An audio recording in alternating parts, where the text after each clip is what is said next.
We started talking about trigonometry by discussing functions a little bit, and we'll get back to that. And then we talked about the unit circle, which is just a circle centered at the origin with a radius of 1. Now we're going to talk about some special right triangles and how to put them inside the unit circle. So first of all, there are two primary special right triangles, and those special right triangles are called that because of how commonly they occur, and because the relationship between their sides they're pretty simple relationships. So first one at 30, 60, 90, if we look at this equilateral triangle here and we were to cut it in half, we would say then, because the equilateral triangle has three equal angles of 60 degrees, right? That's 60 degrees. This is 60 degrees. That means if we cut this angle in half, these are bisect, meaning they're equal angles, this would be 30 degrees, okay? If we assign some side lengths to this, also that's a right angle there, a 90-degree angle. If we assign some side lengths, like let's say this was 2, then this would be 1, right? Because we cut that side in half. It's a perpendicular bisector of this side, okay? That means we can use the Pythagorean theorem here to find what that height would be, or that altitude of this equilateral triangle. And so we know that a squared plus b squared equals c squared. And in this case, we don't know b or we don't know a, either one. So a squared would be equal to c squared minus 1 squared, right? Sorry, well, I got ahead of myself. C squared minus b squared. And then a squared would equal c squared. C was 2. Okay, let's say this one was b. So c squared is 2, so that's 2 squared. Sorry, c was 2, so c squared is 2 squared. B is 1, so 1 squared. And a squared then would equal 4 minus 1, or 3. So a would be the square root of 3. Okay, so that would be a triangle here where this would be the square root of 3. Now, if we generalize this and we said, all right, what if this side here, this bottom side, was x? Well, that means that the hypotenuse would be just 2x, is the relationship between 1 and 2.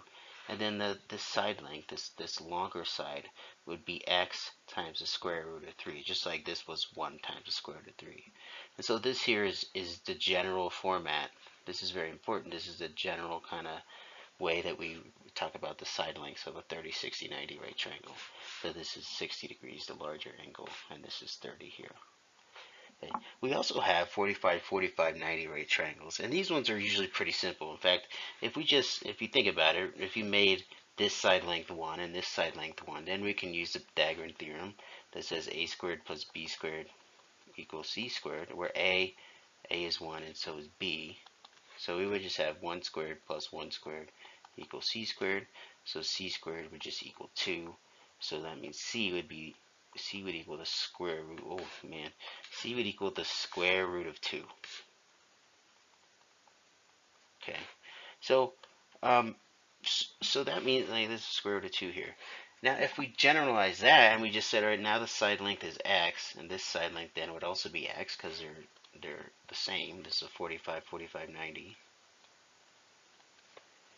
Then that means that this would be x times the square root of 2. Okay, for any 45, 45, 90 right triangle. And if you had different side lengths, you just plug in a different number for x. Where this gets really important is when we put these special triangles within a unit circle. So here's a 45, 45, 90 triangle within a unit circle.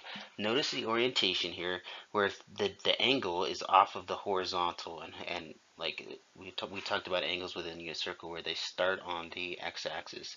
We call that the initial side, and then they end on the terminal side, which is this hypotenuse. And we know that this hypotenuse is 1. So if we're looking at this triangle over here, we know that 1 is equal to x divided by the square root of 2. Well, if we solve this to find out what x would equal, so x times the square root of 2 is equal to 1, then x would be 1 divided by the square root of 2. And in math, usually we rationalize when we have a radical in the denominator. And so that would be, if we multiply the top and the bottom of this by root 2, square root of 2, we would get square root of 2 on top divided by 2 on the bottom. So x would be the square root of 2, which means this is the square root of 2 over 2. And this would be the square root of 2 over 2. Okay, so what that means then is that this length here, just like x, if we say that this is a coordinate point, right? The x coordinate point, the x distance there is root 2 over 2. Okay, and the y distance, this distance here, is also root 2 over 2, right? This is x, this is y, this is x, this is y. Okay, that's a very important thing to understand. We can do the same thing for 30, 60, 90 right triangles. And so here's the relationship we came up with before. And again, we're going to say that the hypotenuse of any triangle, right? This distance here, and this distance here, they're both 1, right? That's 1, that's 1. So that means that 1 is equal to 2x. Well, if 2x equals 1, then x is equal to 1/2. So x is 1/2.